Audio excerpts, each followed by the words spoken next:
Semua orang tahu tentang sosok seperti aku, tapi tidak dengan asal-usulku. Kuntilanak. Beginilah kisahku.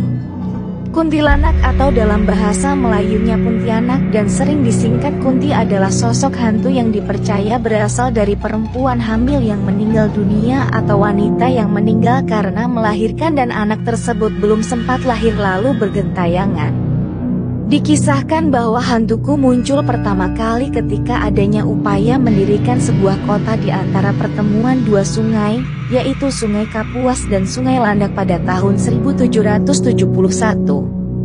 Adanya upaya pendirian sebuah kota baru di lokasi tersebut oleh masyarakat yang dipimpin oleh Sultan Syarif Abdurrahim, disebabkan sungai tersebut menjadi tonggak penting jalur transportasi. Dalam pembangunan kota tersebut, bahan-bahan yang digunakan berasal dari hutan dan alam sekitar, seperti batu dan kayu. Ketika para pekerja akan menebang pohon-pohon dekat sungai untuk bahan pembangunan, tiba-tiba muncul suara aneh melengking dari atas pohon yang tinggi menjulang. Itu adalah suaraku. Suaraku tersebut kemudian membuat para pekerja ketakutan dan berlarian menjauhi sumber suaraku tersebut. Tidak hanya para pekerja yang aku ganggu, penduduk biasa dan para nelayan pun menjadi sasaran gangguan dariku. Hingga rumor-rumor tentang adanya hantu kuntilanak yang kerap mengganggu pekerja dan orang-orang yang sedang berlayar di sungai, kemudian sampai ke telinga Sultan Syarif Abdurrahim. Kemudian, Sultan Syarif Abdurrahim bersama pengikutnya memutuskan untuk mengusirku karena dianggap sebagai roh jahat yang mengganggu penduduk. Masyarakat setempat bersama Sultan Syarif Abdurrahim kemudian menyiapkan meriam untuk memerangiku kuntilanak. Aku pun ditembaki oleh masyarakat dengan meriam.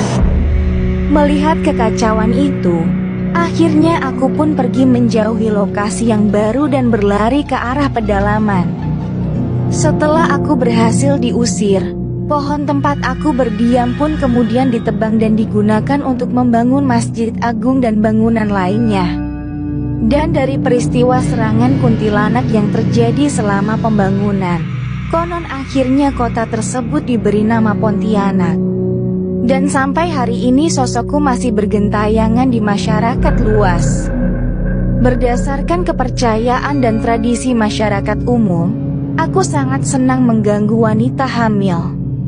Aku tidak akan mengganggu wanita hamil bila wanita tersebut selalu membawa paku, pisau, dan gunting bila bepergian kemana saja. Hal itu pula lah yang menyebabkan seringnya ditemui kebiasaan meletakkan gunting, jarum, dan pisau di dekat tempat tidur bayi.